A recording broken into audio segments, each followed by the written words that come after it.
Hello friends, welcome to the TN bankers YouTube channel. நீங்கள் எஸ்பிஐபிஓக்கு apply பண்ணாமல் இருந்தால் apply பண்ணிடுங்க. இது வரைக்கும் 6 லட்சம் கேண்டிடேட்ஸ் அப்ளை பண்ணியிருக்காங்க.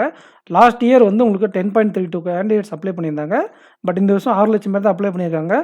ரிமைனிங் அப்ளை பண்ண மாட்டாங்களான்னா இனிமேல் ரெஸ்ட் பண்ணுவாங்க. அதனால் உங்களுக்கு சர்வர் டவுன் ஆகிடும். சர்வர் டவுன் ஆனால் உங்களால் பேமெண்ட் ஃபெயிலியர் ஃபேஸ் பண்ணுவீங்க. சிக்னேச்சர் ஒழுங்காக இருக்காது, அப்டேட் ஆகாது, நீங்கள் அப்லோட் பண்ணுற ஃபைல் ஒழுங்காக அப்லோட் ஆகாது. அந்த மாதிரி பிரச்சனைகள் ஃபேஸ் பண்ணுறதுனால திரும்பி அப்ளை பண்ண கூட உங்களுக்கு டைம் கிடைக்காது, நிறைய நேரம் பிடிக்கும், சர்வர் அப்பப்போ டவுன் ஆகிடும். ஸோ அந்த ரிஸ்க் எடுக்க வேணாம், இன்றைக்கே அப்ளை பண்ணிடுங்க. அப்ளை பண்ணலாமா வேணாமான்னு கன்ஃபியூஷனில் இருக்கிறவங்க ஒரு டிசிஷன் எடுத்து இன்றைக்கே அப்ளை பண்ணிடுங்க. பணம் இல்லாதவங்க இன்றைக்கே பணத்தை திரட்டி அப்ளை பண்ணிடுங்க. அண்டு உங்களுக்கு நியூ ரெக்ரூட்மெண்ட் வரப்போது யூகோ பேங்க் எல்பிஓவும் என்ஐசிஎல் ஏஓவும் ஏப்ரல் 6ஆம் தேதி வரப்போகுது. நான் கனரா பேங்க் எல்பிஓ எக்ஸ்பெக்ட் பண்ணேன், யூகோ பேங்க் வந்திருக்கு. பட் கனரா பேங்க் எல்பிஓவும் உங்களுக்கு வர சான்சஸ் இருக்குது. கனரா பேங்க்கு எல்பிஓவும் உங்களுக்கு வர சான்சஸ் இருக்குது. ஸோ நீங்கள் ப்ரிப்பேர் பண்ணிட்டே இருங்க. இதுக்கு செப்பரேட்டாக நீங்கள் ப்ரிப்பேர் பண்ண அவசியமே கிடையாது. எஸ்பிஐ இருக்கு இல்லையா, எஸ்பிஐ கிளர்க் எக்ஸாமை நீங்கள் ஃபோக்கஸ் பண்ணாதே, அந்த எக்ஸாம் ஃபோக்கஸ் பண்ணாலே இந்த எக்ஸாம் ப்ரிப்பேர் பண்ண மாதிரி தான். சரி, ரிசல்ட் அப்டேட் பற்றி பார்ப்போம்.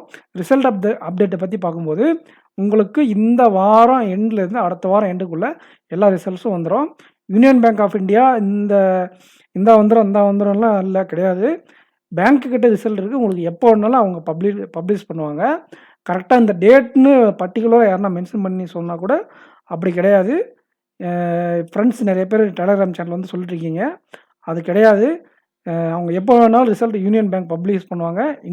ஐபிபிஎஸ் பிஓவும் இந்த மிட்டில், அதாவது மிட்டுக்கு அப்புறம் உங்களுக்கு எப்போ வேணாலும் அப்டேட் பண்ணுவாங்க. புரிஞ்சுதுங்களா? ஸோ நீங்கள் ரிசல்ட்டுக்காக வெயிட் பண்ணிகிட்ருக்கீங்கன்னா நான் சொன்ன குட் அட்டெம்ப்டை பார்த்துட்டு நீங்கள் இன்டர்வியூக்கு ப்ரிப்பேர் பண்ணுங்கள்.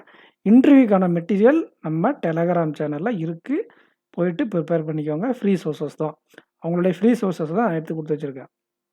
சரி, அப்ளை பண்ணுறதை பொறுத்த வரையும் நீங்கள் லாஸ்ட் டேட்டில் அப்ளை பண்ணிக்கலன்னா என்ன பிரச்சனைன்னு சொல்லிட்டேன். காம்படிஷன் லோவாக இருக்குது. ஏன்னா உங்களுக்கு இது வரைக்கும் 6 லட்சம் அப்ளிகேஷன்ஸ் தான் அப்ளை பண்ணியிருக்காங்க.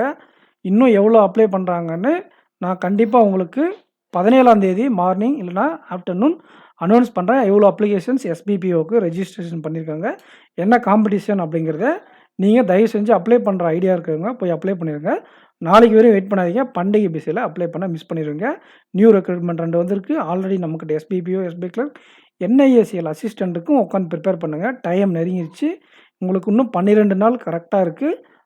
11 நாள் தான் இருக்குது. இன்றைக்கெல்லாம் நாளைக்கெல்லாம் விட்டாங்க 10 நாள் இருக்குது கண்டிப்பாக. இந்த 10 நாளில் உட்காந்து நீங்கள் ஃபோக்கஸ் பண்ணி படித்தா என்ஐசிஎல் அசிஸ்டன்ட் ப்ரிலிம்ஸ் கிளியர் பண்ணிடலாம்.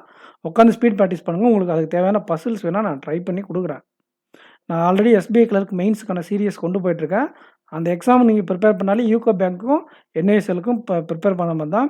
யூகோ பேங்க் வேகன்சி நீங்கள் ரொம்ப ஹையராக எக்ஸ்பெக்ட் பண்ணாதீங்க. அவங்களோட பிரான்ச்சஸ் நம்ம தமிழ்நாட்டில் இருக்கிறதே கம்மியாக தான் இருக்குது. ஸோ ரொம்ப அதிகமாக எதிர்பார்த்து டிசப்பாயின்மெண்ட் ஆகாதீங்க. டபுள் டிஜிட் கீழே தான் யூகோ பேங்கோட எல்பிஓ வேகன்சிஸ் இருக்கும். என்ஐசிஎல் ஏஓ வேகன்சியும் உங்களுக்கு ரொம்ப அதிகமாக இருக்காது. ஒரு டீசெண்டான வேகன்சியாக நீங்கள் எக்ஸ்பெக்ட் பண்ணலாம். பேன் இண்டியா ஜாப் தான். இப்போ எப்படி எஸ்பிஐ மாதிரி அது வந்து ஒரு டீசெண்டான வேகன்சி நீங்கள் எக்ஸ்பெக்ட் பண்ணலாம். ரொம்ப அதிகமாக என்ஐசியில் இருக்காது. எல்லாமே காம்படிட்டிவ் எக்ஸாம் தான். பட் நீங்கள் வந்து பார்த்தீங்கன்னா போட்டி அதிகமாக இருக்குன்னு ஸ்கிப் பண்ணாதீங்க. எல்லா எக்ஸாமும் அப்ளை பண்ணி எழுதுங்க. எஸ்பிஐ கிளர்க்குக்கு நீங்கள் ப்ரிப்பேர் பண்ணுறதை அப்படியே அங்கே யூஸ் பண்ணிக்கலாம். அவ்வளோதான் உங்களுக்கு சஜஷன் நான் சொல்லுவேன். எஸ்பிபிஓக்கும் அப்ளை பண்ணுங்கள். இப்போ இல்லைனா கூட உங்களுக்கு ஃபியூச்சரில் உங்களுக்கு அது ரொம்ப யூஸ்ஃபுல்லாக இருக்கும். Happy Pongal friends. பொங்கல் செலிப்ரேஷனில் அப்ளை பண்ணுறதுக்கு மறந்துடாதீங்க. அப்புறம் எஸ்பிஐ சம்பவம் பண்ணி விட்டுரும், பார்த்துக்கோங்க. அப்ளை பண்ணிவிடுங்க இன்றைக்கே போய்ட்டு. நெக்ஸ்ட் வீடியோவில் மீட் பண்ணலாம் ஃப்ரெண்ட்ஸ். டெலகிராம் சேனலில் ஜாயின் பண்ணிக்கோங்க. சப்ஸ்கிரைப் பண்ணிக்கோங்க. சேனலை சப்ஸ்கிரைப் பண்ணாமல் பார்க்குறேங்க, சேனலை சப்ஸ்கிரைப் பண்ணிட்டு பாருங்கள். நெக்ஸ்ட் வீடியோவில் மீட் பண்ணலாம். தேங்க்யூ. ஹாப்பி பொங்கல்.